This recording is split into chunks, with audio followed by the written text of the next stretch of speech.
Welcome into Gamesthetic episode 204. I'm Alex Light with Sparky3.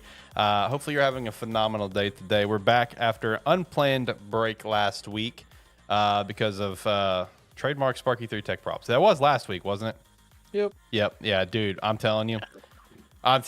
Every possible problem that could have gone wrong out here went wrong. All right. I mean, it was something. All right. It was something. It started with when we tried to do a terrible wrestling show. Shout out. You should go listen to it. And just every possible problem that could have gone wrong went wrong. So I had to spend Saturday trying to get the. I mean, to be fair, this computer we're using in the studio is almost 10 years old. So yeah, it's reaching the end of its time. So shout out. I got both the boys here with me on Discord, just chilling and hanging out today. Zach, how you doing, buddy? I'm good. It's a Discord show, so see flashing on my screen is because I'm playing Star Rail. There you go. There you go. What about you, John? What are you playing over there?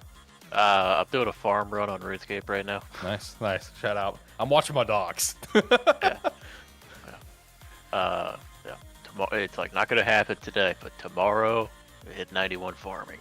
Hey, there you go. Hey. There you go. Which means I'm almost halfway to 99. There you go. Shout out.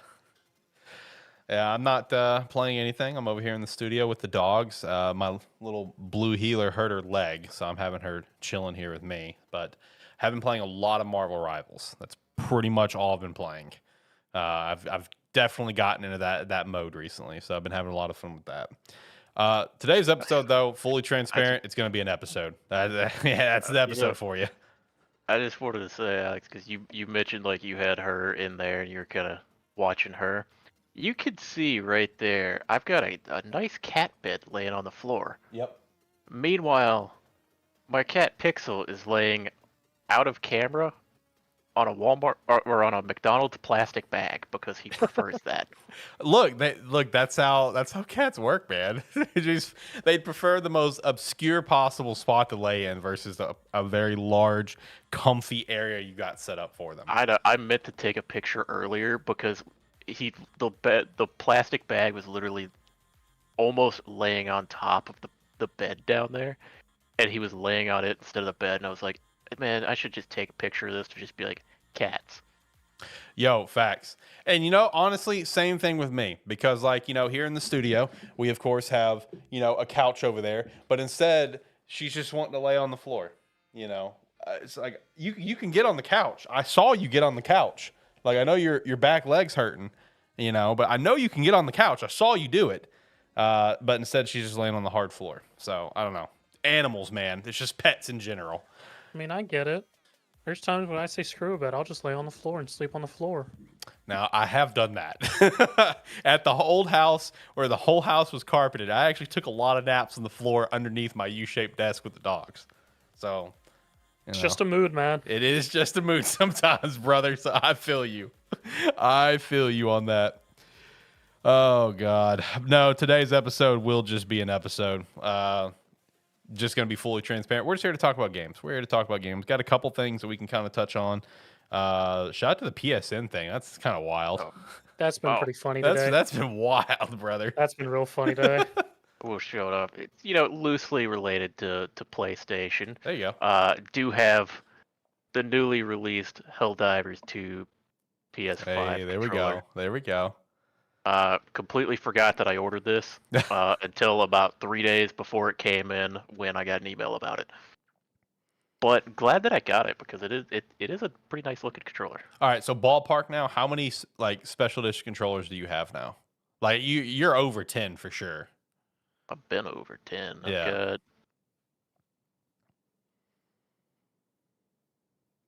Are we talking like 15? Hey, you scratched 20. That's a good question. Have you did that put you at 20? I probably have 18. Almost there. Oh man, what's going to be the big 20? That's going to be the real question. It depends because I don't have an updated picture of them, but I know I've got close to 20 now. Nice. You're gonna have to plan out that 20th.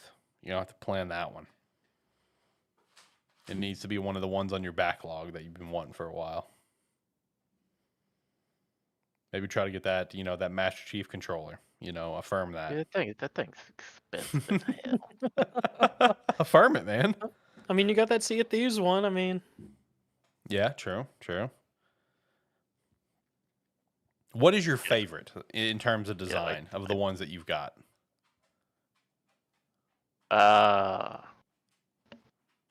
Do not say Redfall.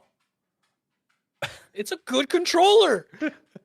I mean, honestly, it might be the Redfall controller. God bless. Those controllers were designed so well, unlike the game. Okay, I'll say for Xbox.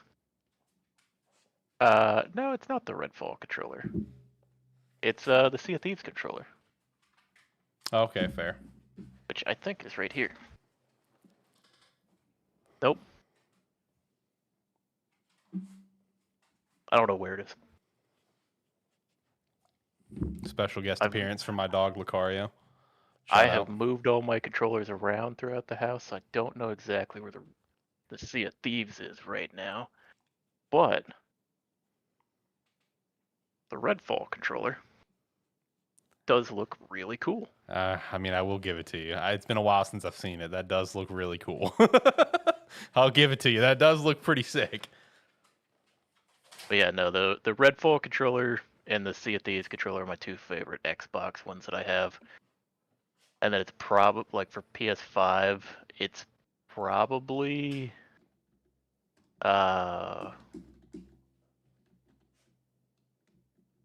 it's probably the Final Fantasy controller. That Final Fantasy That one one is is a good yeah, one. that's a pretty Which sick is one. actually right here as well. Yeah. I'm pretty basic. I love the Spider-Man controller. That Spider-Man controller is, I love it. It's sick. The Spider-Man one's nice. I was thinking about. I almost said the God of War controller just because it's like it's not a very intricate design, but it's very clean. Yeah. Simplistic. It's nice. It's clean. It's to the point. Yeah, I feel that. I will say, speaking of Spider-Man, I've had that itch. I think I'm ready to finally go back to Spider-Man 2 and give that one a good my first replay, because I have not done that one as a replay yet. Meanwhile, I've replayed the first one probably like 6 times. So I think I've gotten the itch recently. I think I'm ready to go replay that game. I don't know if I'll 100% it again. I don't know if I got it in me to do that again. But at the very least, I want to replay it on the hardest difficulty so I can check off the final trophy on my list, because it's already platinum. I already got the platinum, but then they added that one last trophy once they added the new difficulty level. So I got one. Just played on that difficulty. Do what? It's just played on that difficulty. Yeah, I finished the game on the new highest difficulty. They did the same thing for the first game as well. It's like when the DLC started to roll out, they added a new highest difficulty, as well as like a new set of trophies you can get to platinum it further. Get like the final platinum, I guess, whatever, Yeah, it is kind of interesting how Sony does that with their platinum, because it's like if there's enough like added content or expansions or stuff, you essentially get like 3 different trophy lists where it's like you could have a game that you get a platinum for where your overall trophy progression is like 60%. Mm-hmm. Kind of like, it's also like that with Astrobot, because there's like 3 or 4 different sets of trophies. Is there that many? Yeah, because of all the stuff they continue to add. Like, so if you go pull up the trophy list, like you have like the base game stuff, and you have like a small handful for like the winter one and whatever. Yeah, there's like I think 3 total lists with the base game and 2 extras of trophies. The way Sony does it is every time new content gets added for a trophy list, it's a separate list, so it doesn't like take away from your platinum. Yeah. Okay. Yeah. Meanwhile, back in the day, like with Xbox and the achievements, whatever, I got every achievement for Halo 3, and then more, obviously all the DLC continued to come out. So it's like that total gamer score that you could achieve went up from like 1,000 to like into like almost 2,000, whatever, by the time it was all said and done. So Yeah, something like that. yeah. Because I remember, several games they had like expansions and whatnot come out always did that. Yep. Man, I think there's one game. I think there's Left 4 Dead 2. I think I have like 2,000 something in that. Yeah. Which I don't even have the my Xbox account anymore that has all my Halo 3 achievements or my 1,000 gamer score for Oblivion either. I don't have that account anymore, unfortunately. That's my old one. But man, shout out to the days with hunting those achievements. Shout out to those days. I was gonna say I don't have my original gamer tag Yeah. anymore, so it's like I don't have. It's like I didn't have a lot of necessarily cool stuff on there, but like I lost a lot of like my gameplay files and stuff with that, which kind of sucked because I had all of my original like 360 playthroughs and everything on it. Yeah. And then when I had to get my new gamer tag, I didn't have access to any of that anymore. Oof. Yeah. Yeah, no, I feel that because that was, all my original Oblivion accounts and stuff. It's on that old account. If I got on my 360 right now, my old account is still on there, but I cannot log into it just because anytime you try, it's just like, okay, you need to enter the password. It's like, okay, I don't know the password. It's like I've tried going through all the steps to try to get everything reset. The email I no longer have access to. The password, like I put a hint in, I saw the hint, and I'm like, I don't know what the hell this could be. I have no clue. I've contacted Microsoft to try to help me with this. That account's just lost to the times, unfortunately. Yeah. Similarly, like my original account had like probably not to the same extent as like your Oblivion in that. It had my original Skyrim playthrough that like started when it released. Because remember, me, you, and like 6 other people all like got together, were playing it all in the same room. Yo, can we just give a shout out to Jared's parents for being cool with that? Of letting so many teens in one room, all with multiple TVs, all playing Xbox, playing Skype. I can't, now that I'm an adult, I can't imagine what their electric bill was after that weekend. It must have been rough. Shout out to Jared's parents, man. Legends. 6 of us with 6 TV. We all brought our TVs and Xboxes and everything, and just set up in different parts of the room. Oh man, that was like, you guys wanted to go hang out outside at one point and had to drag me out of there. I was like, no man, I want to keep playing. Yeah. Shout out to that weekend, man. That weekend was something else. That was good times, dude. Can't relate. The 360. Creating my 360 account. Still have my 360 account. Fuck you, Zach. I didn't fuck up. Fair enough. No, shout out to the achievement hunting days though, because like one thing that I used to do with Halo 3 is I had it in my bio of my account that if you messaged me and you gave me Microsoft points, I would get you the Lone Wolves achievements for you. And I was honest as can be, never scammed anybody. But the fact that people trusted me and gave me their account info to recover their account and go play on their account, shout out to those people, man. I don't know. They're probably not very far in life. They're probably a little too trusting. And it probably bit them in the ass at some point. Gonna be honest. That was probably a different time where people could get away with doing that. Yeah, Not have to worry about shit going bad. No, I did it for at least probably 10 plus people, man. I just like, there were people that obviously did say, okay, no, I'm good, thanks, because they didn't want to do it. Fair enough. Yeah, that's what I told them. Hey, fair enough, totally fair. But like, there were people. It's just like, okay, yeah, here's my account information, here's my email, and my password. Recover my account. It's like, all right, give me like 3 hours, and I'll get them.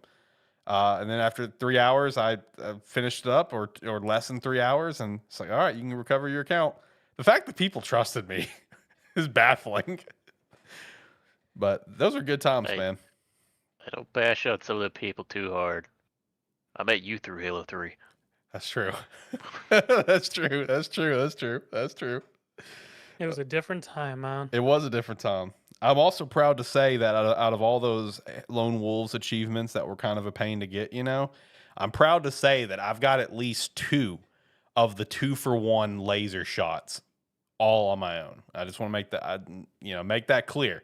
There were a lot of lobbies because back in those days, you go into Lone Wolves and everyone's just like, yo, anyone want to do achievements? Anyone want to get achievements? Whatever. And it's like you just have like a lobby kind of mostly all on the same page of like, all right, it's your turn. Okay, do your thing. I'm proud to say that I've got some laser shots that are 100% legit. So shout out to that. They started out that way, but once the one guy got his on the first attempt, Yeah, then he'd be a dick. Then it was oh well, I got mine. Yeah, and to start ruining everything else. Yeah. Those are the bad lobbies, but Those were the fun lobbies. well, it depends on how you look at it. If you're trying to get achievements, it's kind of a pain. Yeah, you just make sure you're the one going first. Sure. That's true. See, I was honest, and I would do the thing with everyone. I'm a team player. Just like in Marvel Rivals, I'm a team player. I'll play to what the team needs. So You didn't switch to tank. no, because I was busy healing everyone's ass. Someone else, one of my damage that's only got 2 kills and has died 10 times, they can switch to tank. I did actually have one game where someone had enough common sense to do that, where they were, shut up, John, where they were having a terrible game as damage, and they actually had the common sense to swap to something we needed, and they swapped to tank, and all of a sudden started playing a lot better. I was really proud of them for that. That was a look in the mirror reflection moment, reflecting on yourself, seeing that, wow, I'm really bad at damage. I'm going to help the team. And played tank, and we won. It was great. Commit to your role. Know your role, Jeroni. Man, I was there was one game that I was in, but when it was done and we won and we dominated, I started checking the other team, whatever, because I was just like, man, I'm pretty sure I saw every damn hero on this damn roster. And I just started looking at the other team, and there was one guy who swapped 6 times in a game, and I'm just like, God, and they were all different roles too. He was all over the place. And it was a ranked game. It's like, man, this guy was just he was everywhere. He didn't know what he needed to do or what he wanted to do. I mean, oh my Lord. So anyway, Marvel Rivals is a good time though. Having a lot of fun with that. And when we're done here, I'm gonna go in. I'm gonna do dishes, and I'm gonna play more Marvel Rivals because I'm having a blast. Well, anyway, all right. What do you guys want to kind of touch on? You guys want to touch on some of this weekly wrap up stuff, or do you guys want to play a little game? What do you guys want to do? You guys have anything that you guys want to chat about and shout out? We're just chilling. We're hanging out. Oh man, Helldivers 2 got a new war bond. I did see that. This week. Yeah, I saw about that too. Yep. With one of the most it had one of the most highly requested things that people have been asking for, which was a portable Hellbomb like stratagem call-in. Yeah. It's like a backpack. I don't have it yet because I don't have the super credits for it, and I didn't buy it yet, but and I don't think I've played with anybody that's used it yet, but it looks super fun. But they also like they like updated some maps, like put some new stuff in there. Man, me and my buddy found out we were doing some illuminate missions earlier. Found some shovels that you can use as melee weapons. Okay. You could also dig. So me and him got distracted digging a trench while a war was going on. That's great. That's 10 out of 10. It's not the best digging mechanics ever. It's very slow, but we had some fun digging a random trench while our other buddy was going through hell, and the random we had with us was also going through hell. That's funny. All right. But Helldivers still fantastic. Still absolutely love playing that. I've gotten such a powerful itch recently that I want to finally get around to getting the game and playing it. You can go for it, man. Like I saw like that update that you're talking about. I also saw a couple articles about Helldivers 2 getting apparently a really, really beefy PS5 Pro update, which obviously not relevant to us, but like I was looking at everything that was kind of updated with it, and I was like, damn, God, they really did a lot for this one.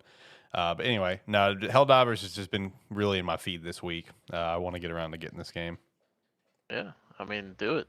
I mean, is it crossplay? If I got it for PS5? Yeah. Okay. Yeah, there's cool. crossplay. Cool. Yeah, because the friends that I play with, they have a buddy that plays on PS5, and he's joined us and played with us a few times. Nice.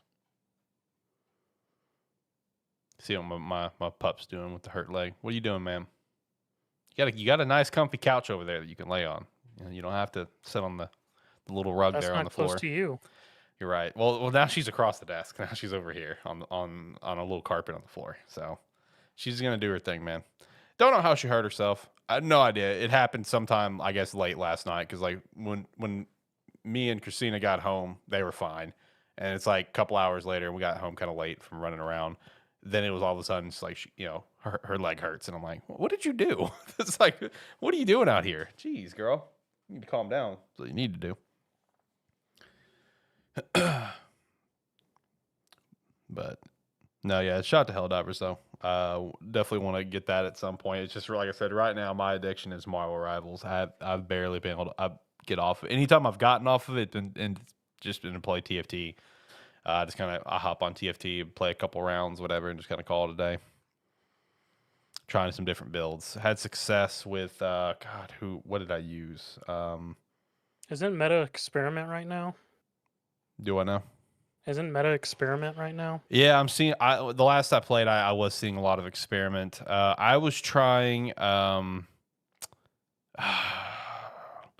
Zach, do you happen to know off the dome what Ezra was? He's one of those units that's two that where he's got he covers two factions, whatever. He's like Academy and Rebel. Is that what he is? I don't think he's Rebel if he's Academy. It's Academy and something. Whatever he is, I double dipped on those two, Academy and whatever, and I ended up I had some pretty nice success with that one. I just can't remember what it is. Whatever his is, I doubled up on it and I focused on that, and I had fun. I want to say Blaster, but that was the last set. Yeah, it's not that one. It's Academy something, and then whatever his like actual role is. Yeah, because they can only have one faction, but they can have multiple battle rooms. I mean, my off-meta pick set that I've done real well with is Family and Yeah, Family's good early game. Like that's always an early game play. and Blood Rose. Oh, okay. Haven't really. I've done really well with Blood Rose Society. Haven't really dove into Blood Rose yet. The couple times that I was trying it, I wasn't able to get it kind of going, and I just lost. But it's still one that I want to try some more. You have to get somewhat lucky with that one. Yeah. You have to get 3 real early. Yeah. No, Family's great though. Family is just like a staple early game one for me now. Xander's great. Xander can go all game in my opinion. Yeah, if you run Protectors, yeah, Xander's can stay for a while. Yeah, and man, I even had someone on another team. They had a fully stacked and like fully committed built late game Violet and just wrecked shit. Oh, Violet can get real strong. Dude, With her absolutely damn destroyed. explosives? Yeah, absolutely Oh no, wrecked my shit. not Violet, Powder. Yeah, well, see, I haven't seen someone run Powder late game, but Violet, yes, I've seen someone run Violet late game and just built Violet 3-star. They ran like pit fighter, whatever for their team comp, and Violet was their main damage and absolutely wrecked my shit. And I'm talking late game, and I was just like, God, I've never seen someone take Violet late game. Oh, I've done a late game Powder because if you get her 3-star early and build her right, her monkeys can do 2,000. Really nice, nice. Yeah. I may have to try that because that's just such an easy one to build, and go. But either way, I'm having fun with TFT. This set's fun. It's not I don't think it's the best I've ever played. I don't know what the best is, but I'm having fun. It's just a good time to kick back and play. Do you guys want to talk about some stuff here in the weekly wrap up, or do you guys want to play a little game, or you guys want to just talk about what do you guys want to do? I don't give a shit, guys. We're just here to chill for a little bit. Excuse me. You're good. I did want to mention game I'm probably going to regret getting into here in a couple weeks. Neo Tokyo, fucking XP. I can't even think of the name right this moment now. I've just now blanked on it. Let me pull my shit up. Tribe 9. Tribe 9's releasing on February 20th. Yep. Shout out to Tribe 9, the game that is all over the place in terms of its game style. Well, they actually... Because wasn't it like 3 different styles when you were playing it before? I mean, it's still 3 different styles. Okay, yeah, that's what I thought. So they did in their last night, or yesterday morning, depending on where you are, did in their pre-release live stream of just showing off everything that's going to be coming out with the 1.0 release in terms of story, gameplay, and then actual setting. It's more or less just a big advertisement thing showing off what anyone during the playtest already saw, plus some new updates and stuff. Like during the playtest, all of Chapter 1 was available, plus the prologue. With release, you'll have Chapter 2 available after Chapter 1 for new content for anyone who managed to get through it all in playtest, as well as one new 5-star character, because I don't remember how they did their characters either as stars or ranks. At the minimum, but it looks like maybe also get 2 more during the run. Mm-hmm. As well as they changed up the combat a bit in terms of what people found annoying and tedious about it. So it does seem a lot more streamlined versus what we had in the playtest. Mm-hmm. And also seems like it may be slightly easier because one of the comments they showed off in the live stream was people saying it's too hard. And I was like, too hard? What y'all talk about? But yeah, so at least the combat looks of stuff they changed it does seem like it's going to make combat feel slightly better and not as much. How should I put it? Not necessarily tedious, but you're able to do like the more flashy stuff. Because like they had the whole combo tactic where where you just do a string of fancy attacks with each character in your party. But to do it in the closed beta and playtest, you had to trigger an effect with one character, which would flow into another character, which would flow to the third character. But they had to have specific type traits to be able to combo together. So you can only use specific teams to combo. Mm-hmm. With the new battle they're going to have, there's now a break system, which is called posture. Whenever you hit an enemy enough or do enough damage to weak points, their posture will break, which will allow you to do a combo attack that does massive damage. So now you can more freely build teams with characters you want to think synergize might be well or just want to play versus just being able to use specific teams, which I found slightly annoying during the playtest. Right. As well as they've changed up how the tension works slightly in the game, what the tension bar does, instead of just, which I don't know how I'll feel about that one. Where you have either their tension cards, which is more like a set out in other gacha games. The equivalent would be like light cones and Star Rail, weapons and Genshin, things like that. Versus, or you could use it for like your ultimate and things like that. So, but the main different gameplay they showed off was just the combat itself. From what it looked like, most people were okay with XP. So the XP stuff is still the XP stuff. Right. And just for people listening, for clarification, the game, like he mentioned, is talking about is Tribe 9. There's an anime out for it you can check out, and it's also by. There's also a webtoon, which I didn't know came out. I didn't know that either. Shout out to that. Yeah, they mentioned that in the live stream because how you're supposed to absorb the series because it's a multimedia project is anime first, then the webtoon, and now the game. Oh, okay. So it all links together. Yeah, it all bleeds together. Okay, all right, I got you. And then also, this is by the creators of Danganronpa. So shout out to that. Art design. My bad. Yes. My bad. The actual team who worked on it is a different team entirely, but the art director from Danganronpa and whatnot had a hand in creating it. Yeah, which I think is clear. Most definitely. Yeah, very clear. So if you're a fan of like Danganronpa, like the art style and stuff, then maybe check out some Tribe 9. The anime was fun. I didn't finish it, but it was fun when I watched it. Oh, I own it. It's on a shelf over there. You bought the anime? I didn't know that. Yeah. Oh, shout out! I didn't know you got that. No, I mean Tribe 9's it's a fun watch. There we go. Look at that! I didn't know you got that. Yamato Tribe. Nice. He's dead. Wow. They're missing. He's in the game. Rip, the really cool character that I thought for sure was the protagonist, dies in 3 episodes. I will say I've never looked into anything after you've talked about this game, Zach. I've only ever heard your description of it, and I don't have a fucking clue what's going on over there. So, okay, we're gonna go into Tribe 9 again since it's relevant again. More or less, the base game of it has 3 different phases. It has the 16-bit exploration phase, which is your open world map phase where you have your team of 3 characters, your leader and 2 assistant fighters, where you just roam around the different parts of one of the cities, because each chapter as it stands so far is going to be taking place in different cities, where you're dealing with whoever's the leader of that city to be able to get your chance to fight Zero, who's the big bad. Yep. That's a whole prologue thing. I'm going to leave that out at the moment. So you wander around there, collecting chests, fighting enemies to gain credits and XP and whatnot, and just overall exploring the map to get to wherever you need to for the next objective or story process. All right. Then you have the actual battle phase when you ever attack someone or someone attacks you on the open world map, where you go into the 3D action part of the game, similar to Genshin, Wuthering Waves, Zenless Zone Zero.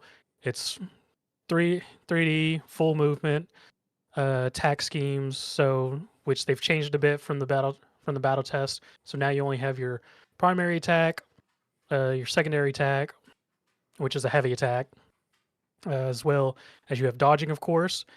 I didn't realize this. I don't know if I just missed it in the playtest or they've added it with the release. There's apparently now a parry system where you can actually parry attacks instead of just dodging. And then along with that, they added a counterattack, which I'm actually very happy about whenever you do a perfect dodge and things like that, which is actually very nice and was something that I sort of felt they needed during the playtest. As well as that, you have, and more or less that happens, you beat up your enemies. There's a bunch of other systems going on there, but you can learn that if you decide to play the game rather than me explaining it. And then you have your finale of each of the chapters, in which once you go through the main story and thwart whatever the main villain's scheme is at that time, you challenge them to a XB game or Extreme Baseball. Hell yeah. Which uses the entire city as the playing field. And this is where you get your traditional Danganronpa Code Rain style debate portion of the game, which are synonymous with I can't ever think of the art director of Danganronpa's name is, but his stuff is synonymous with nowadays, where you have to choose specific dialogue choices to rile up your opponent to either get them to throw a bad pitch so your batter can hit a either home run or run, or a home run or a base hit, as well as if you're on the pitching side to throw off the batter so they'll hit a fly ball, things like that, so your people can get to the ball easier and tag them out. Along with that, there is a slight stat thing as well, which plays a small factor into it, which determines when or there's face-offs at a plate of whether, even if, because unlike regular baseball and XB baseball, even if you catch the ball, they're not out. You actually have to tag them out. So And beat the hell they then out have of them to in throw a the ball Dragon to whoever's fight. at the base, where they then have a fight, and the person's only actually out if they get touched with the ball. And this is all done in very fun 3D animations, making everything over the top, anime, flashy. And one way which Alex me described Tribe 9 way back when, it's DBZ level fights. It really is. It's so out of pocket of where it was Zero and whoever who I thought the pro tag was starts all of a sudden just flying up the side of a building, just fighting each other like straight up like out of Dragon Ball Z, and I'm like, what the hell is this series? And yeah, then you do the whole debate thing, the debate baseball to win out more runs to beat the boss fight and finish up the chapter and win, Shout out. because in XP, whoever the losing side is has to listen or to the winning side. Shout out. Yeah. So Hey. yeah, it's 3 parts. It has the exploration, 3D battles, then debate baseball. Hey, another anime turn game that we were keeping an eye on but never followed. Did you ever play Talk Hop Destiny? I touched base with it, but Okay. I didn't go full into So it. yeah, I didn't. I downloaded it. through whatever app store we had. I don't remember what it was. And I mean, it's on regular App Store now too. oh, is it on the regular app store now? Yeah, it's got regular See, localization. okay, because I had to find it via Tap is where it was. But yeah, I was just curious. That was also really good. Now that show we both did finish, or at least I finished. I know you finished Tribe 9. But Talk Op was really good. Definitely recommend that one. But curious about the game. But yeah, no, shout out to Tribe 9. Full launch, global launch on the 20th. 20th. Yeah, shout out. All right, let me go ahead. I was just gonna say, you can go on if you want to, because I was gonna jump into another. What are the other like topics? Okay, I was just gonna shout out Rogue real quick, and then we can go for it. Yep. Let's shout out some Rogue Energy. Use our referral link down below. Use promo code Sparky3 to get 10% off your order, whether if it's a hydration line, a chill line, or the energy cans or powder. The promo code works for all of them. Hey, if they got a better sale going on, no big deal. They got a BOGO maybe, cool. Hit it up. I haven't seen anything. I don't think they got anything going on right this moment. Well, just in general, whatever they got going on, if they ever have anything going on, which they usually do, feel free to hit it up. Just use the referral link, and you're still going to help the brand. And that's all that matters. So thank you so much. Promo code Sparky3, 10% off. All right, John, what do you got? I was just gonna say, I haven't looked into it really. I know you had it on here. I think it's like a weekly wrap up thing, but most everything's in there right now. Dude, the PSN's pissing me off today. Yo, I keep forgetting it's down, but like everything I do on my TV, I usually I run it through my PS5. Right. So every like YouTube, Netflix, whatever, I run it through there. So I keep turning my PlayStation on, opening up, because it'll let you open up like YouTube or Netflix or something. It'll just pop up every 2 seconds and say, "Hey, we're experiencing a problem. Try again later." And it'll just keep doing that. So it'll let me open up the app and let me start watching a video. And then it's like, nah, we're just gonna keep reminding you. So then it's like, and I keep forgetting that it's doing that. That's been the funniest thing for me to watch today, is the whole PSN being down. Yeah, it was approaching the 24-hour mark, and there was really no major comment from Sony on why. A lot of people were getting afraid. It's just like, oh God, is this about to be like the 2011 outage where it was out for 24 days? Oh no, which I forgot it was out that long in 2011. Totally, like when it was getting, the people were joking about it, memeing about it on Twitter. It's just like, oh no, it seemed like the 2011 one. We're gonna be out of the PSN for 24 days. I'm like, no shit, it was that long. I remember that happening. But that's crazy long. But yeah, no, it was out for almost 24 hours. I think it's all back up now. But man, just what a crazy last X amount of hours it's been, with no real answer on what happened or why. And then also just for all of the gamers out there that just couldn't play a lot of their games because you got to be online just to touch base to show that you have like the license. Because like I saw people trying to play like Metaphor, for example, they bought digitally or whatever, and they couldn't play it because you had to like touch base that you own the license or whatever. So I saw GameStop walking the grave a little bit. It's just like, I bet y'all want physical games now. But the sad part is, even if you get some physical games, I think you still have to touch base with certain physical games too. Yeah, nowadays, which was very funny because on the other side with me, I saw some people making jokes about it, and just people right now with the PSN network being down, secretly, I should have got an Xbox. I mean, legitimately, I sat down earlier and I started trying to watch something, naturally reached for my PS5 controller. That happened, and I went, all right, let's reach over, grab a Redfall controller, and here we go, Xbox. It's your time to shine. It's time to step up to the plate, buddy. There you go. I'm playing Marvel Rivals on Xbox, so I'm cooking. I cooked today. I'm living. But no, because like it's funny because like I mentioned earlier, yesterday morning, I was just like, man, I think I'm ready. I think I'm ready to go play Spider-Man 2. I think I'm going to play Spider-Man 2 tonight. And I started seeing all the news about that. And I'm just like, well, I bought Spider-Man 2 digitally, so I guess I ain't playing that tonight. So fuck me. Finally get in the mood. And it's like, well, never mind. PlayStation told me no. Sony just went, nope. And honestly, it's the same thing with Christina, because like this weekend is a Monster Hunter Wilds beta. And she was super pumped to go play it last night and then cucked. Well, one thing I was going to mention is, like, luckily for me, I wasn't in like a mood where I was wanting to be on my PlayStation a lot Right. like yesterday or today, because every single game I own is digital. That's one where it's like I understand every now and then I'm not going to be able to play the games, but so it's like, but luckily I wasn't like trying to play one, because if I was like, man, I want to sit down and play like Spider-Man, for instance, if I Yeah. was really itching to play that and really excited to, man, I'd have just been sitting here fucking fuming all day. Right.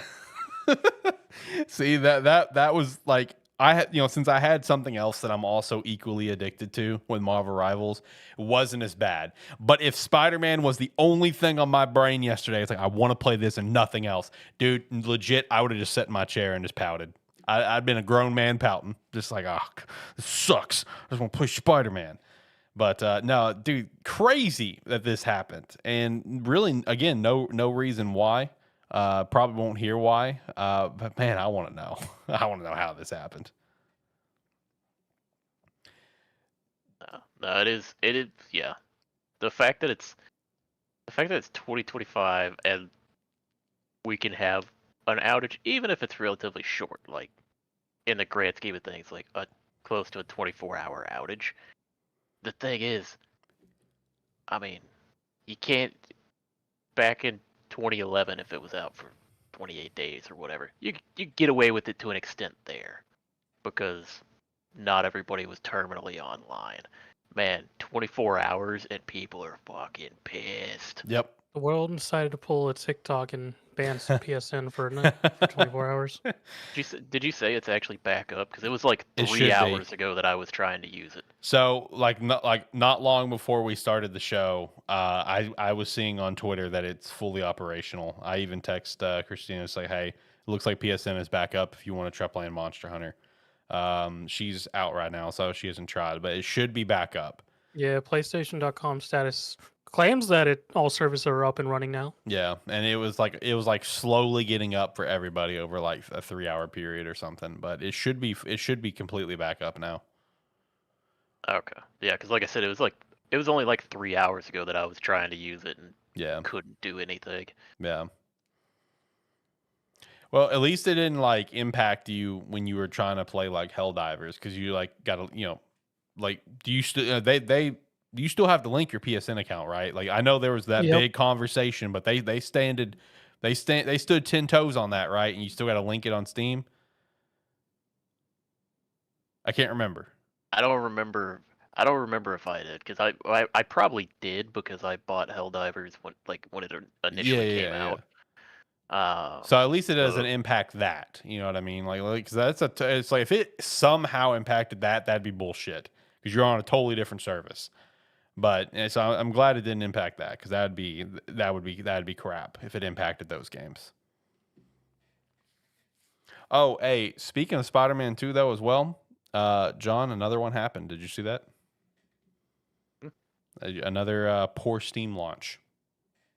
I mean, I pretty much expect anything that's not just a strict PC game to have a poor PC launch. Yep. Spider-Man 2 came out to PC, which also, it was kind of interesting watching the build up to the release, well, or lack thereof is the better way to put it. I guess build up amongst the community, where everyone just kept pointing out, yo, like, we're like 2 days from launch and Sony has still yet to give us specs, right?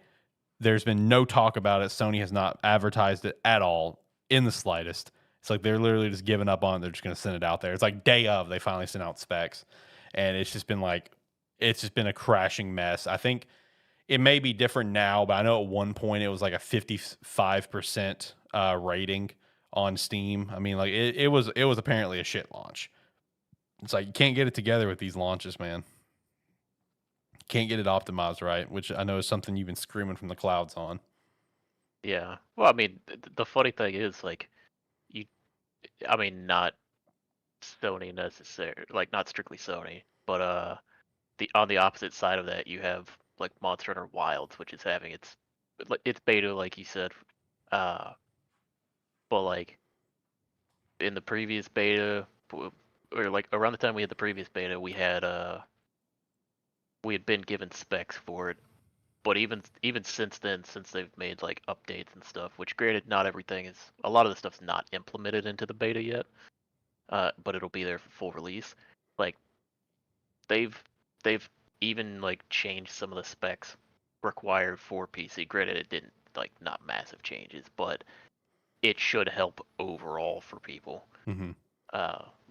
Like actually trying to like play it on PC because it's like most companies these days don't optimize. It's like they make it for a console and just port it and don't worry about optimizing it too much, and then it's like it ends up running like crap for most people because they optimize it for like high end PCs. It's like the average person's not necessarily gonna have a $3,000 PC,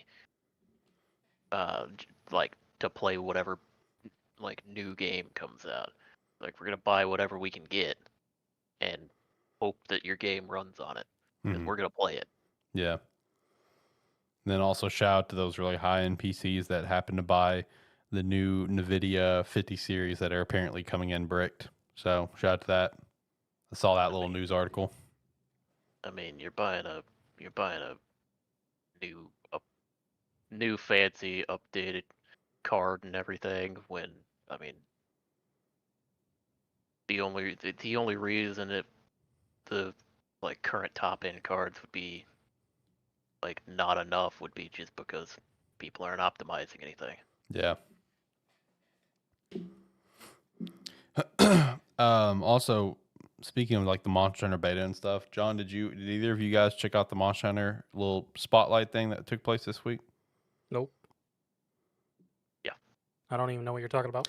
Yeah, there was a Capcom spotlight, and then Monster Hunter got its own thing, whatever. So Yeah, I I didn't watched watch most it, of but I was curious your opinion on it because I know they showed like ice shard cliffs. I saw that trailer come out, and then like customization overview, a lot of customization options.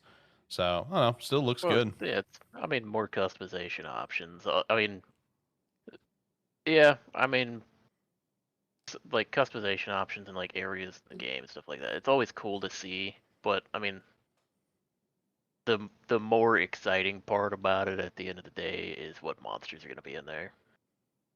At least in my opinion. I And don't know.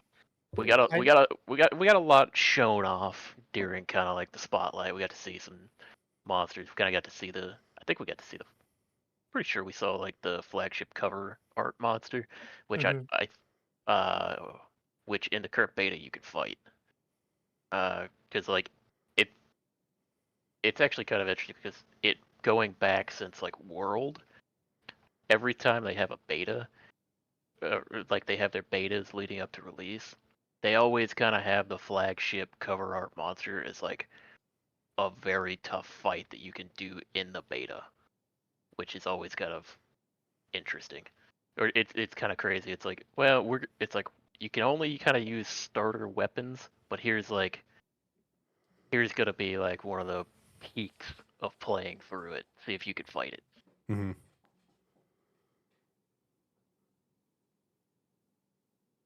But I mean, Monster Hunter Wilds. I mean, I've been sold on it. I haven't jumped into this beta. I played the I was just previous about to beta. ask that. I played the previous beta. It's like there's a couple new monsters introduced in this beta that you can go up against, but the like the more like quality changes and the more change like uh they they did comment previously and say that in the full release, so like they're gonna be adding like hit stop back in for weapons, but that's not implemented into the beta. So as good as playing it in the combat feels, it'll feel meatier on launch, which is kind of what I'm looking forward to. Mm-hmm. So it's like it's a day one instant buy already for me, so I don't feel the need to jump back into it right now. That's fair. That's fair. You're just like 20 days away from it, man. Yeah. Yep. Well, I am very much looking forward to it. Uh, from what because I've been watching a lot of videos on it of people that are playing the beta. Uh, sounds like my favorite weapon got some meaty upgrades. Nice. Yeah, no, I kind of touched over the couple trailers that I saw, and I kind of touched over the customization overview that was put out there. Looks cool. I know Christina's super pumped up about it. This is the whole reason she wanted a PS5 was to play this game. So, I mean, I haven't seen a whole lot, but I mean, I don't know how big of a thing it is. But I saw at least a couple things of people just being happy they ungender locked the armors. oh yeah, yeah. I've Other seen than that, people be happy about it. I know in Christina's case, she was telling me earlier she actually likes the cunty armor I was about to say for it's Monster been about Hunter. 50 people. Some have been Yeah. happy, others sort of just like, eh. Yeah, Christina's case is like, I want to go kill monsters and look hot while I do it. It's just like, I mean, okay. and now she can either as a female character or a male character. Yeah, so.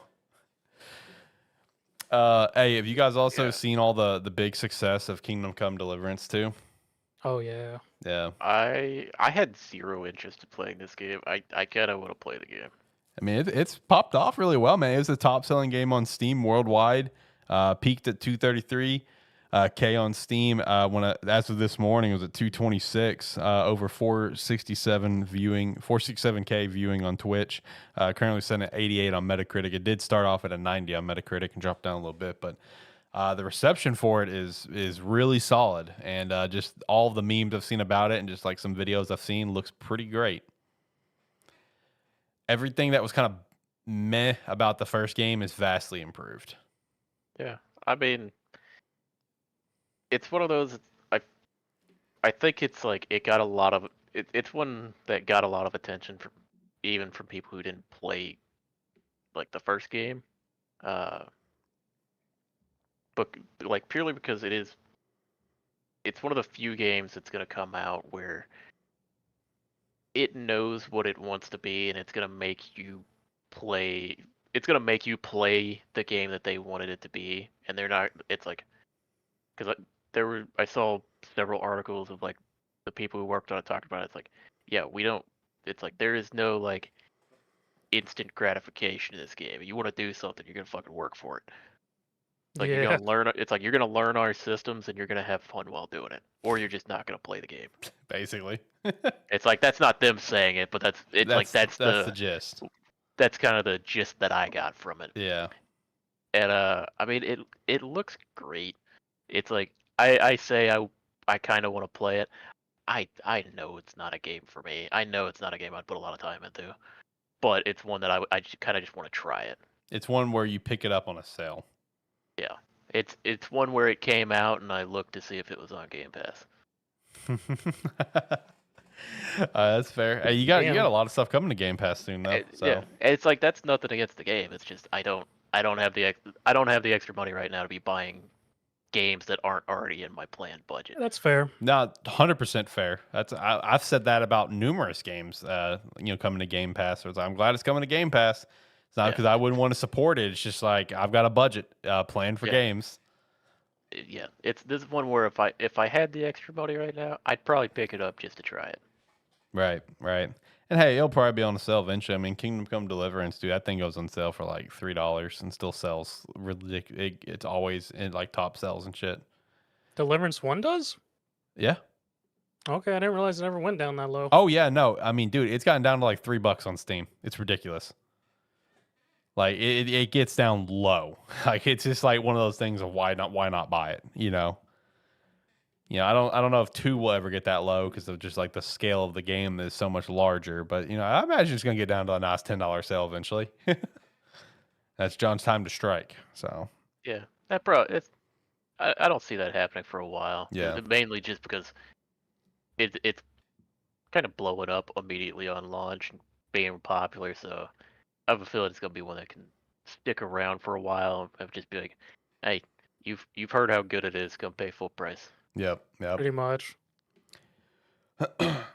Now, one of the more depressing pieces of news to come out this week, and it's more so depressing not because we're excited about the game, but because we're excited about something about the game, is there were some reports coming out that apparently Wonder Woman is many years away from release. It apparently got rebooted last year, and the game is already cost over $100 million for this game so far. Again, none of us here are necessarily pumped for the Wonder Woman game. Like, oh my God, yes. We just love the Nemesis system that the game's going to be around. And at this point, I think we could probably all agree. With that amount of money spent, they probably need to go ahead and just cancel this thing. I don't think this thing's going to come out and make back the money that they're going to spend on this game. I'm calling it right now. This is going to be a massive flop. This is going to be a massive flop. I mean, it's one, like, since we heard about it, I think one of the first things I said is, why is it a Wonder Woman game? Yeah. Nothing I mean, a lot of people ask that. Yeah, it's like, I mean, I'm sure a Wonder Woman game made good would be great. Why are we taking like the people that made, like, what are they, Shadow of War and them? Yeah, Shadow of Mordor, Shadow of War. Why are we taking them and giving them and I don't know if it was them wanting to do it or someone telling them to do it. Why are they making a Wonder Woman game? Why can't we just make? Because it's like, I feel like them trying to make Wonder Woman, it could be like, it feels like it would be limiting to the Nemesis system. Yeah. I mean, depending on how they do it, yeah, I mean, it definitely could be. But yeah, it's where it's like, I don't know.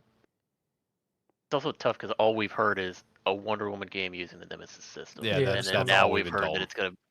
Now we've heard that it doesn't look good for it. Yeah. So it's just one where, I mean, if we knew what type of game it was they were trying to make or something like that, we could have a little bit better idea. Right.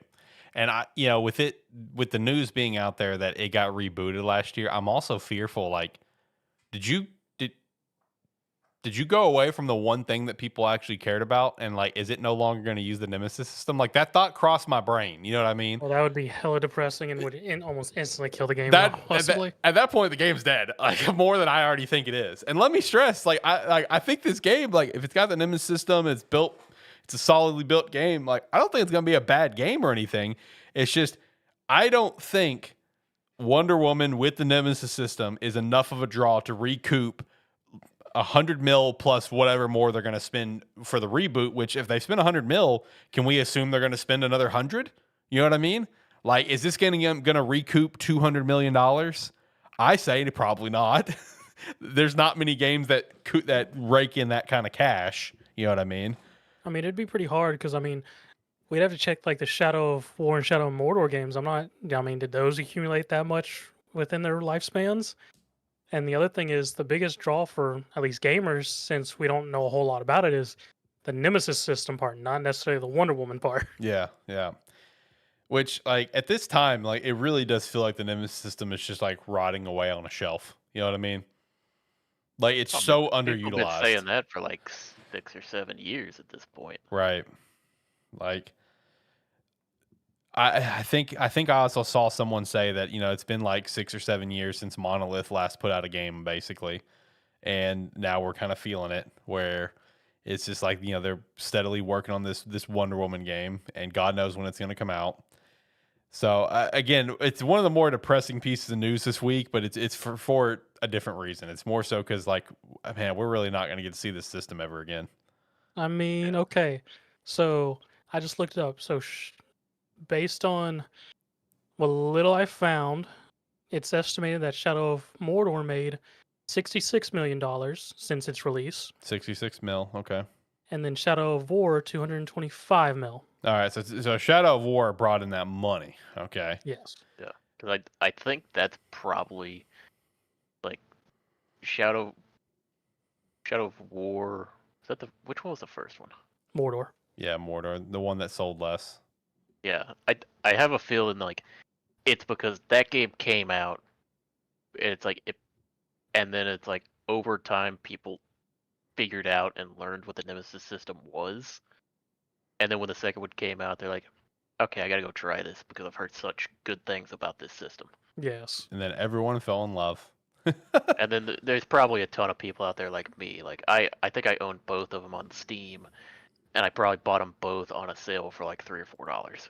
Yeah, I mean, and War didn't had so much more updates to the Nemesis system and everything, and really brought out more personalities with the different Urukai and ogres you created, just because they gave them more personality with the different factions they could be part of and whatnot. Yeah. Because damn straight, I had Gold City Mordor and Middle Earth with my playthrough. Mm-hmm. No, like it's just sad to see like that system just seeming to be like kind of rotting away, and it's like it's not even with Monolith Productions or whatever and the Nemesis system, but it's also just like with WB in general. It's just like, what are we doing? Because it's like the same thing with Rocksteady with Suicide Squad and that being the massive flop it was. And now I did see new reports that Rocksteady is working on a new single player Batman game, but it's a while away, which that's what they should have just been doing to begin with. Suicide Squad Killer Justice League should have just been a single player game, and it probably would have done fine, Hey, it would have been fine if it was like if it was a co-op game. It would have been fine if it wasn't live service. Yeah, if it was just a co-op game where you could play as like the 4 members of the Suicide Squad or whatever, I think that would have been fine. Mm-hmm. I mean, because Arkham Knights, I mean, it wasn't as relatively well received as the other Arkham games, but I mean, it was still fun as a co-op game. And I mean, a bit little out, just playing it by myself. I mean, it was fairly entertaining. Definitely wasn't near as fun as like Arkham Asylum, Arkham Knight, and things like that. But Mm-hmm. I mean, it was still very fun. Yeah. I think it's I can get on board with what you're saying, John, where it's like co-op and fight. It's just like what Zach said, live service. I can get on board with you guys' take on that. If it just wasn't live service, the game could have been a lot better. You know what I mean? So now Rocksteady is behind the ball because now they're starting new production on this other game. So it's like WB, the entire gaming division is just in a spot right now. The only thing that it's got going for it would be like what Mortal Kombat. That's under WB, isn't it? Yep. So that's the only thing that it's got going for it. And even this last Mortal Kombat, wasn't it like received well, but kind of like, Tekken's out. Tekken's coming out. Wasn't that kind of what happened with Mortal Kombat?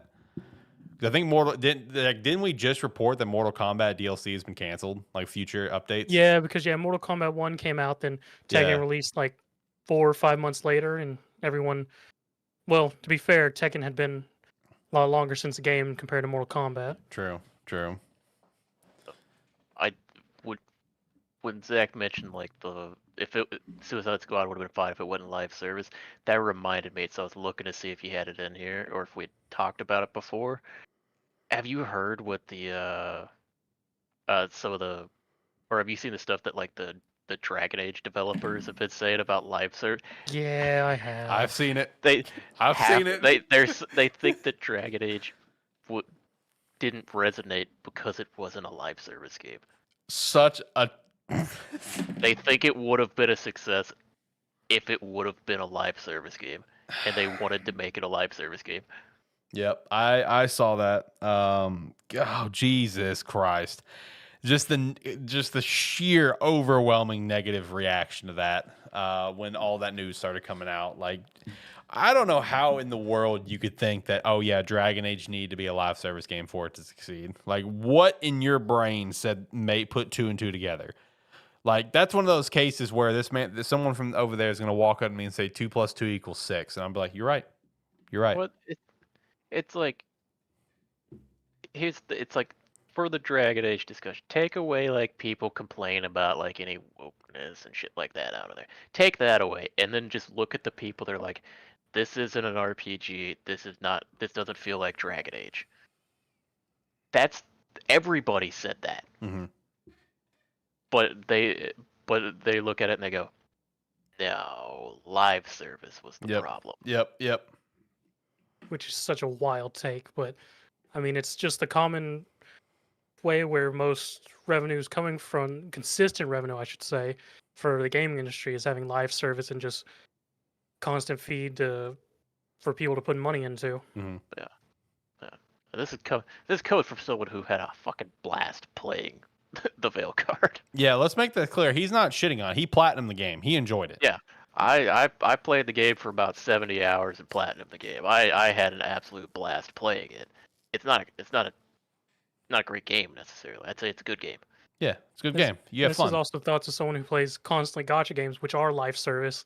Just like live service isn't for everything. Yeah, true. It's not. And also, while we're still just on this topic, part of the news involving Bioware this week was there was a ton of layoffs, or it was like the week before or whatever.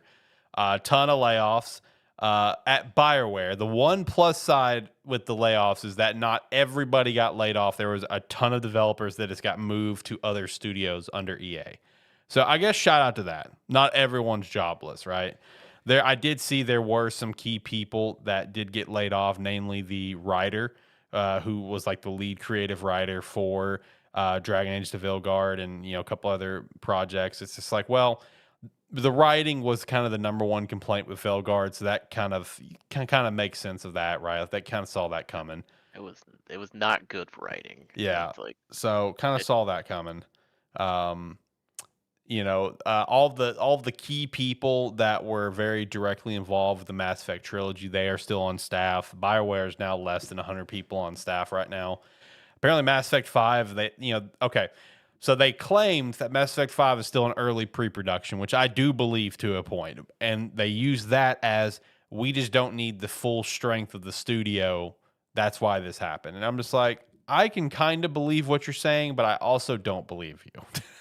I don't also believe you on that, because I feel like my brain is like, more people on staff, like, let's all work together. But then again, everyone has their special skill set. So if it really is at a certain stage in early pre-production, okay, yes, I do believe you. I mean, at the same time, you can't like get rid of that many people like a week after saying that your last game was less than 50% of expectations, and then True. try to say, oh, it's because we don't need that many people right now. Yeah. See, that's also my take on it. Yeah, like you didn't hit a target, and you're trying to make some money up by getting rid of people. Yeah. Yeah. So like, that's where I'm kind of like, I don't really like how this is all going down. But at least, the main thing is with Mass Effect 5 is that all of the key people from the trilogy, Michael Gamble and stuff like that, they're all still part of the team, all still part of the project. They do have a new lead creative writer, who I'm trying to remember all of the major works that she's done as lead writer. I know she did the 2 Deus Ex games, so shout out to that. She was the lead writer for both of those. And she was also the lead writer for something else that's like really heralded as like, a game that I love the narrative for. The narrative is incredible in my opinion. She was the lead writer for the Guardians of the Galaxy game. So shout out to that. So she's now the lead writer for this, and she's also a massive Mass Effect fan. So, I mean, I feel like the game's in good hands, but I also feel like with how this is all kind of being set up and portrayed, Mass Effect 5 is BioWare's last chance. I'm saying it right now. If Mass Effect 5 is another Andromeda, BioWare's done. They're done. It's over. Like, this is it. It's Mass Effect 5 or bust. You're calling last chance on a lot of studios right now. A lot of studios are on their last chance. They always get another chance. I don't know about this one. I think I was about to say, how many studios have you said that over the past couple of years come out with a bust or whatnot and then just close down? See, I mean, I have to go back and refer to how many times I've said it, but here's what you're not ready for, Alex. Mass Effect 5 live service. I'm scared. I mean, they already partially had it with Andromeda with the whole, and 3 with the whole wave battling system. Yep. Oh man, this on topic of live service, not on topic of BioWare anymore. I got to thinking about it yesterday again, because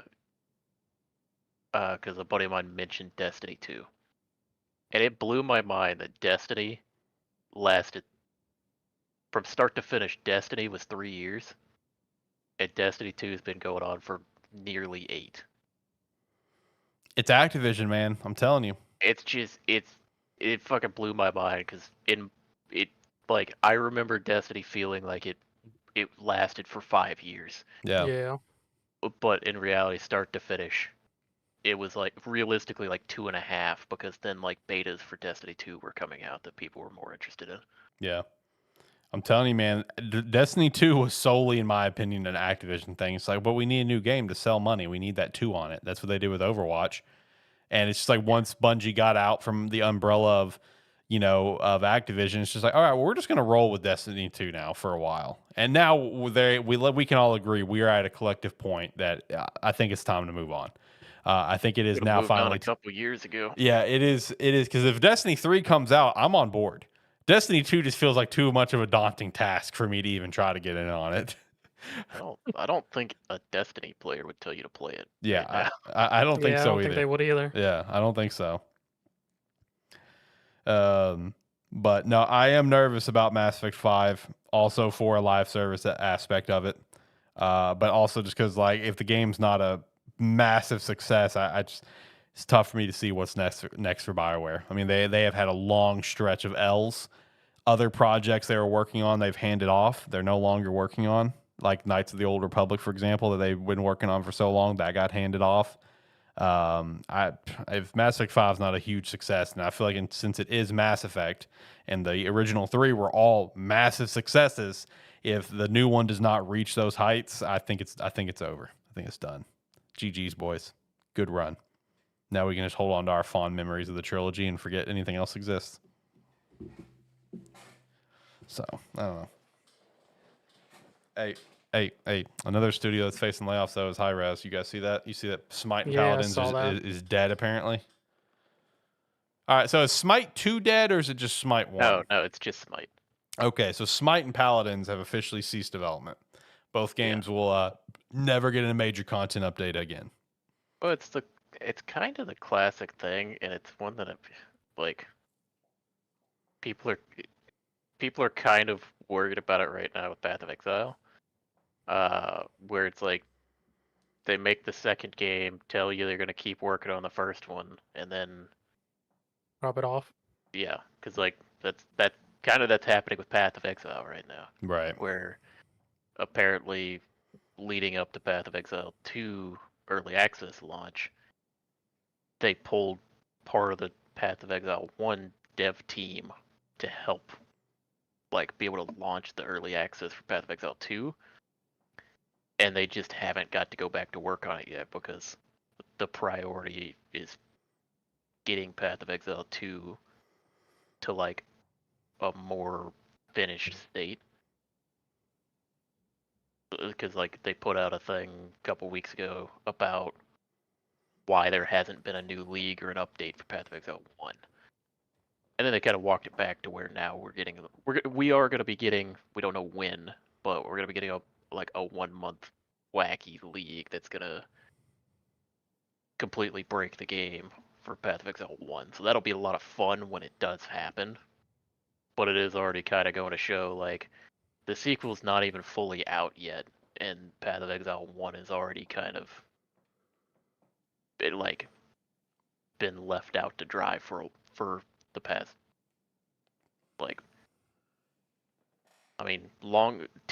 it's been about 10 or 11 weeks since the beta started for Path of Exile 2, but a couple months before then is when they pulled the team over. So it's nothing's been getting done on the original game, which is honestly the more popular game. Yeah, or at least it's a finished product. But yeah, it's just one of those where it's it sucks to see the new version come out and then the one that you know and love kind of being left behind. Mm-hmm. And that's definitely going to be the case here with Smite, as all focus goes on to Smite 2 going forward. But also sucks for Paladins, too. That game has been really running its stride for a while. Yep. Paladins is unfortunately not getting any updates going forward. They didn't necessarily say that it's over, just no updates. Yeah. Which is going to end up leading to its eventual demise. So, which is unfortunate. Something that could be interesting to watch, though, is apparently there could be, in fact, finally, I'll believe it when I see it, a Bloodborne remaster coming soon.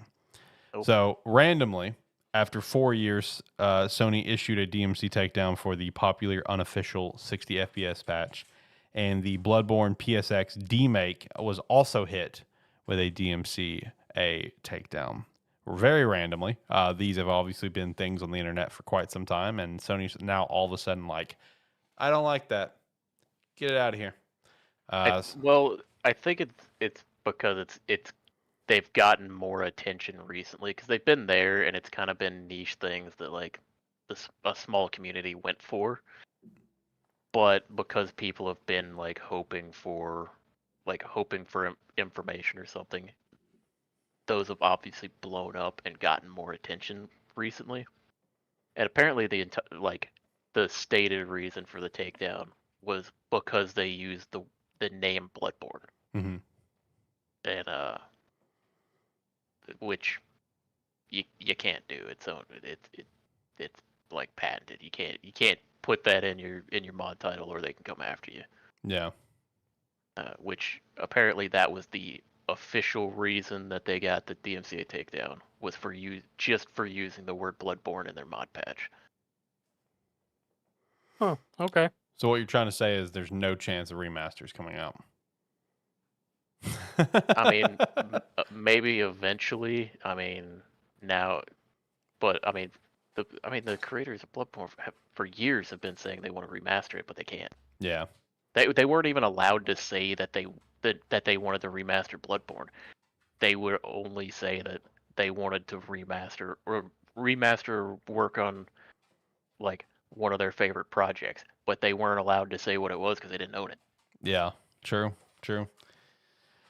Now that they're under the same umbrella, that's the first thing people are looking at. It's like, Bloodborne? Can we make that happen, please? I mean, we're gonna keep hearing it for like the next 2 years or something. Until something finally people happens. Just hoping for it. I was about to say, until it actually comes out, we'll just keep on hearing about it. Facts. Yeah, it's like it may eventually happen. I don't see it happening anytime soon. It's like assume that since they're under the same banner now, they've been greenlit for it. It's gonna be 2 years at a minimum. Yeah, it's not going to be anytime soon. Yeah, so buckle up, folks. If you want your Bloodborne 60 FPS, you're going to have to wait a little bit. At the very least, they can probably get a 60 FPS patch out, right? At the very least, do that. Never know. Yeah.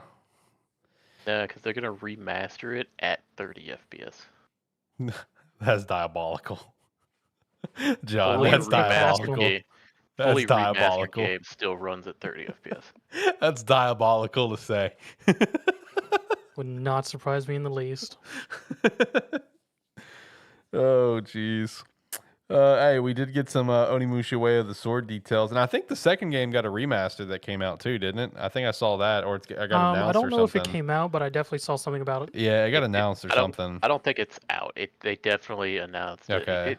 Which that kind of seems to be the thing with some of these announcements, because Onimusha did it, or it's like they're doing it. Ninja Gaiden did it. So some of these franchises that are coming back seems like they're coming back with a remaster to get you back into it. Yeah, which is the right thing to do. That's the right way to get you back into the property. They did say, quote, "We're not trying to make an impossibly difficult game." So good on you. No, all this wording was saying was, we're making a Souls game, but we can't say we're making a Souls game. Yeah, right, right. I read that. I'm like, so it's like Black Myth Wukong. No, it's. I think the better comparison is, I think it's gonna be Sekiro. I mean, to be fair, some of those original Onimusha games were fairly difficult. Yeah. Yeah. So they're trying to set the groundwork. I think the speculation I've seen has been like, expect something like Sekiro. As far as like template. Yeah. So beyond that, though, it is set in Kyoto with unique twist on IRL figures. You can absorb yourselves with your Oni Gauntlet to restore health and use special powers.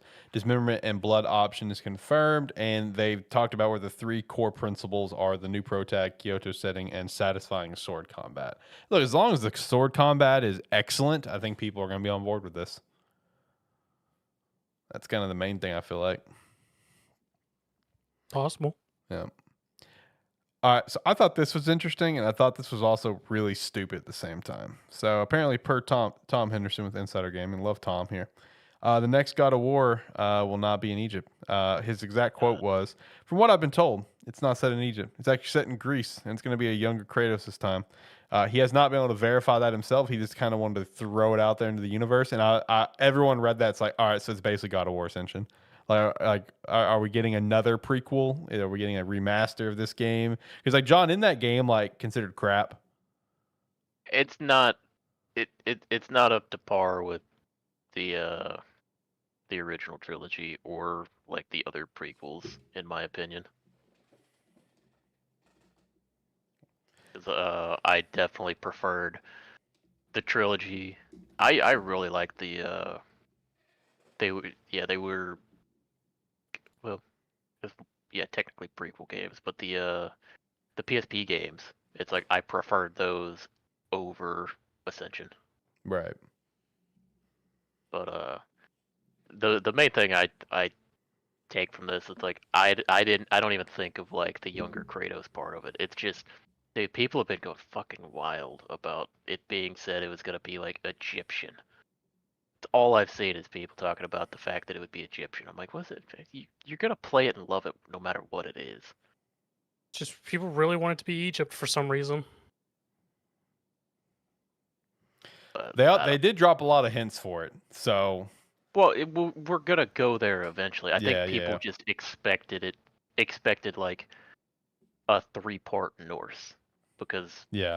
it's like we got 3-part Greek for the original trilogy, so it's like I think people just expect it to be like a 3-parter. Which that would make sense, but had a nice cap off. But also you can also have a 3-parter in some capacity with some sort of spinoff with like Atreus or something. I don't know. Be very curious what the next direction is going to be for God of War, whether if we go to Egypt or do some other kind of prequel or something like that. I've also seen a lot of talk and rumors that like the God of War trilogy remaster is going to happen, which I welcome that 100%, especially now that I'm more into God of War.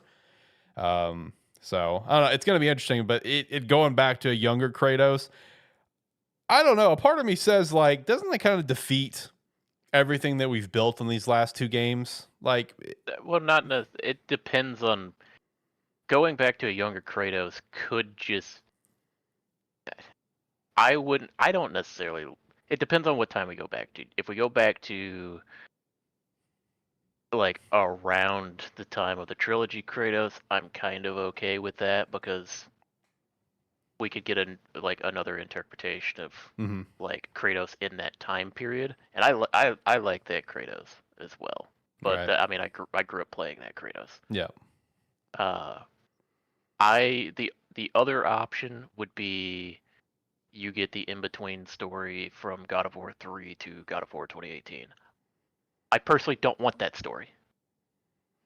I like there being the gap and the missing information for interpretation of what happened, and we just have the lore that he talks about in 2018 of Yep. Yep. his travel there. I personally prefer that if they decide to make a game going through that time period.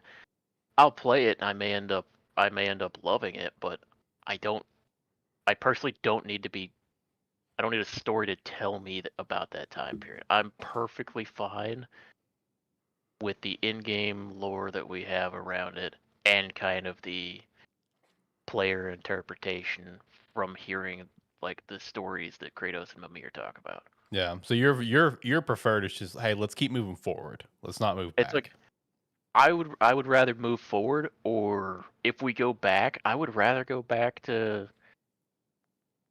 It's like I'd rather go back and play old Kratos. It's like if we're gonna make another game like that, let's go tell a story from when he was old, angry, and mad at everything, and willing to kill whatever was there, whatever appeared in front of him. Let's introduce some of these people that haven't seen that Kratos to how he used to be. The new audience. Yeah. Right. I do have something to shout out here. Shout out to shout out to Fart Knocker 85 over on the Twitch chat. They popped in. They said, "Yo, WTF is up. And I said, welcome to the show. And they said, can we talk about Shower with Your Dad Simulator 2015? So I said, I got him. So I pulled it up. Shower with Your Dad Simulator 2015. Do you still shower with your dad? Came out Question: in 20. Did you know this was a game before he I said had this? no clue. No. Did you, John? Yeah. I had no Okay, clue. I did too. Yeah, I had no clue. It's a fast-paced shower sim where you shower with your 8-bit dad. It's good, clean fun.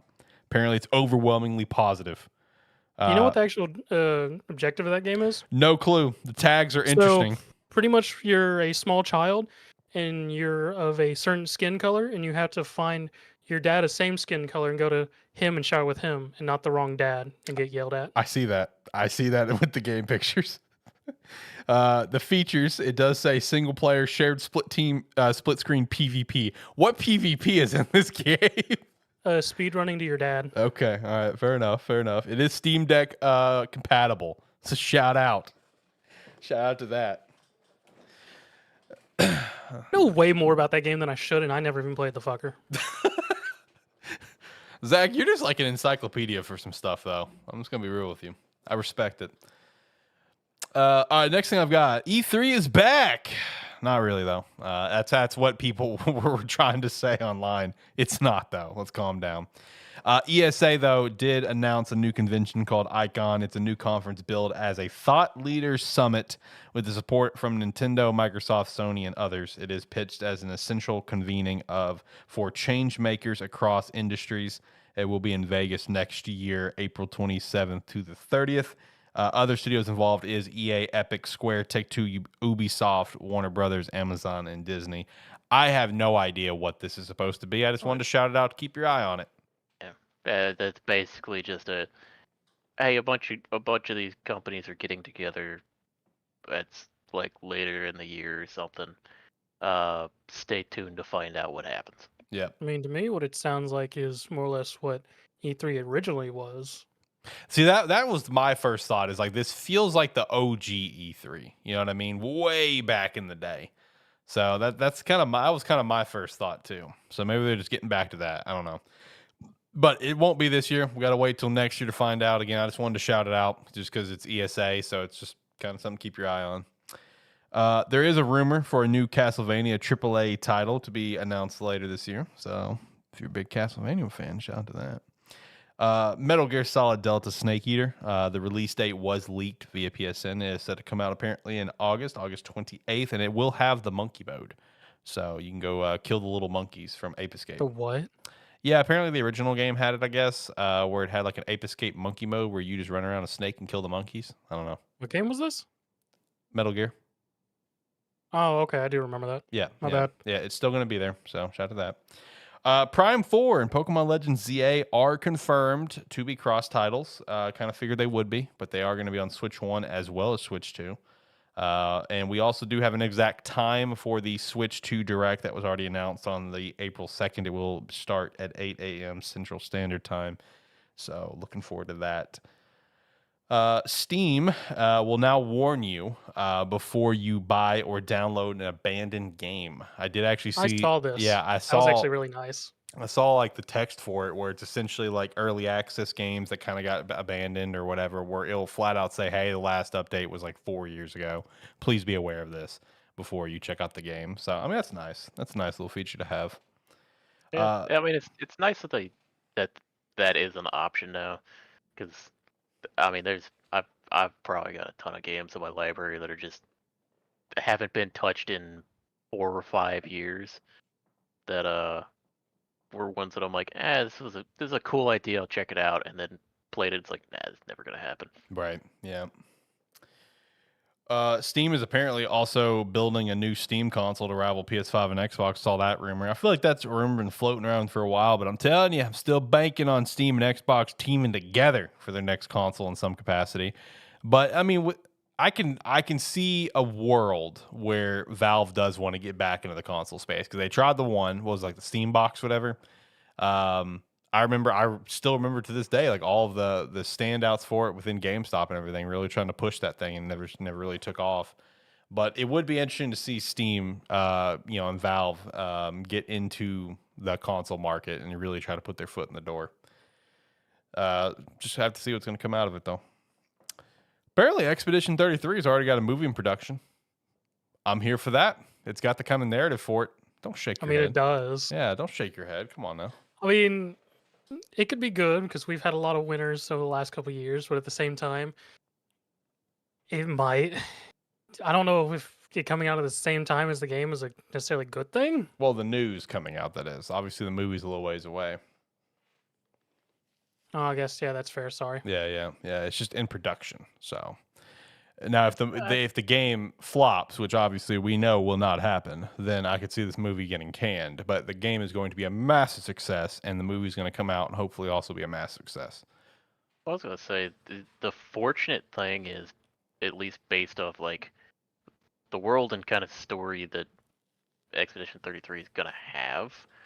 I mean, regardless of how the game turns out, I mean, we're all expecting it to be like a fantastic hit. The good thing is, like, for a movie or TV show, the basic plot and premise of the game, like, seems like it would transition to like a movie or TV show, like great.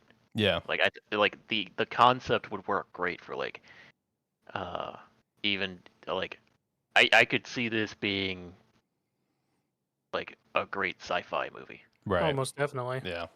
Like if I heard of a sci-fi movie that had this premise, I'd be like, that's just crazy enough for me to want to check out. Yep. And the plus side is you can just cast Charlie Cox to be your lead. You're good. You're good to go. What? Yeah, Charlie Cox. Just cast him. Because he voices Gustav. Oh, does he? Yeah. Yeah. Okay. Yeah. So there you go. You already got your lead. I'm sure he'd be down for it. I didn't immediately shout out like the other notable cast besides like Andy Serkis, because like I don't know if they do any live action like acting. I imagine they'd be down for it. Like I imagine Ben Starr would be down for it to play his character, but I have no idea if they only do voice acting or not. I have no clue. But you got Charlie Cox and you got Andy Serkis. I'm sure they'd be down, to reprise their roles. So shout to that. Multiverses is dead. Set to shut down on May 30th.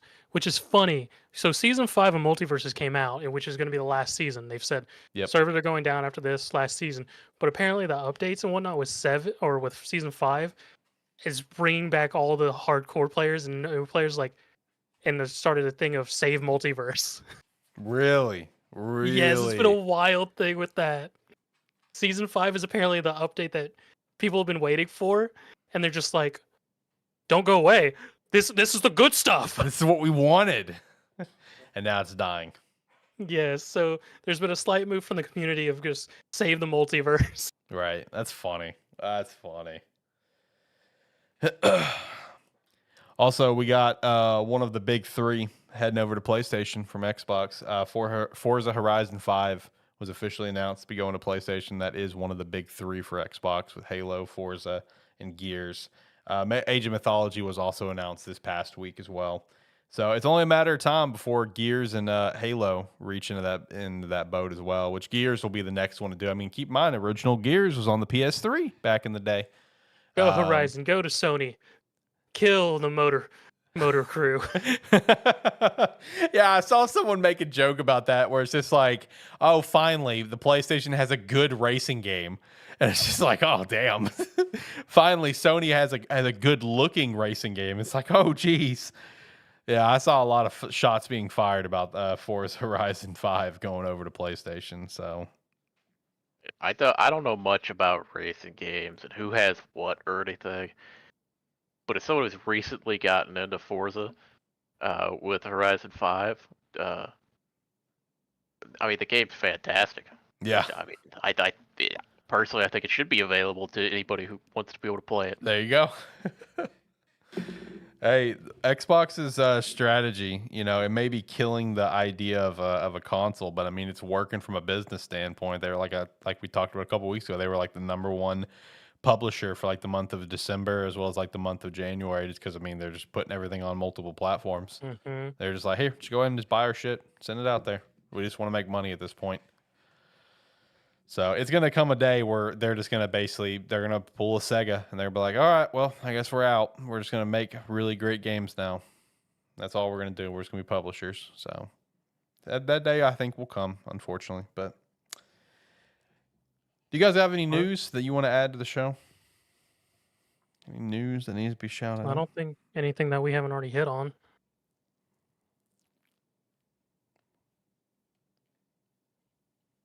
John, I see the wheels so. turning. So no. Don't believe so, no. Okay. Well, let me shout out a couple things real quick, and then we got Gamestetic Game of the Week, which I believe will be Zach's turn. So here at the end of the show, make sure to check out some Agent Ink. I did not plug it earlier in the show because I actually get an updated graphic for what is available in the shop. But Agent Ink store, make sure to check that out with the referral link down below. We'd appreciate the support. And you can also go check out Sparky3shop.com as well. Check out something over there. Check out our Patreon if you want to support the show further. We'd appreciate that. Shout out to our tier 2 patron, Hannah, who gave us her topic request for January, which is now done, and it is uploaded to the channel only over on Patreon for now. We will upload it live to everything else here soon. So if whenever that goes live, if you could check it out and listen to us talk about Stardew Valley, we'd appreciate that. And we'd appreciate that extra support. All right, Zach, it's time for Gamestetic Game of the Week, buddy. What do you got going on this week? Sorry, I was checking if there was still any other news I wanted to mention. But doesn't look like it. So, what I have, since it's my week, I've been messing with it all day. Pulling a prop? Have Star Rail! Honkai Star Rail! Oh, you got the physical edition. Shout out. Yeah. Just recently with January 30th, they released the physical edition, which is going to be a limited run as far as I understand. It is on PS5. I now have a PS5 game, but no PS5, but it doesn't matter. It's on PC. There you go. I still got the code for exclusive stuff if I want to get it. Yep. Hands down, it's a gotcha game. Straight up, it's a gotcha game. Helioverse, though, at least with my experience with their games, are actually fairly free-to-play friendly. I haven't put... I think I've only put in $10 into Star Rail. In the entire time you've been playing it? In the entire time you've been playing it? Yeah. Oh, nice. And that's been over like almost 2 years now.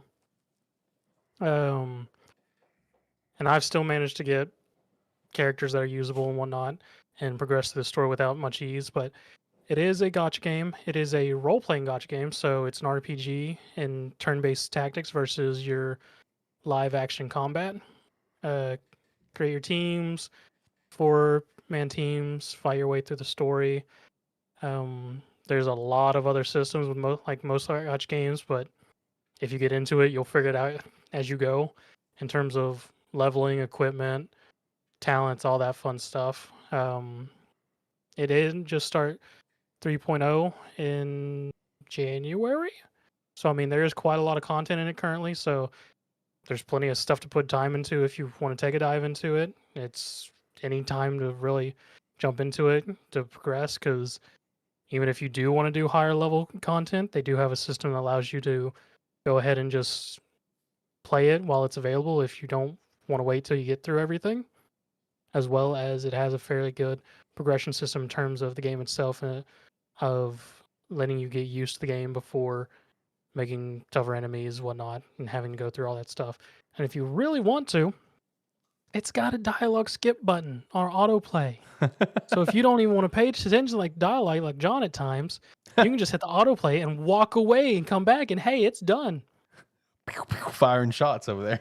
Yeah, because they even recently made it with the 3.0 update, because usually in dialogue, there are choices you can make in terms of dialogue, which will halt the dialogue, but they now have actual option in settings where you can just choose, I forget what it's called, but more or less, the game will just accept you chose the first dialogue choice, and it will just carry on and won't have you stop to make the dialogue chain choices.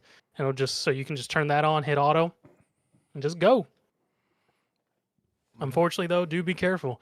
Someone did just get banned for 50 years in Helio versus other game Genshin for having a auto clicker plugin to skip the dialogue. So careful about that. Imagine being banned 50 years.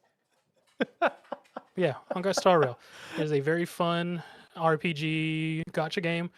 with a fairly good story. People are always on the fence about the second location, the Lofu, but everyone says Penacony is one of the peak gotcha game stories out there currently. So, yeah, all right, there you go. Shout out to Honkai Star Rail, another Gamestetic game of the week in the books. And next week is John's week. Let's see what he brings to the table. All right, you guys ready to hit the music? Get out of here. I'm good. I got nothing. Yeah, I'm good. All right, music's hit. Last thoughts, boys. Like, comment, subscribe, rate, whatever your platform allows. It does help. Let us know about anything we talked about. And yeah, that's it. Yeah, do everything you said more. And if you like what you saw here, we usually do these live streams every Saturday about 6 p.m. Central Time. So you can come check us out then.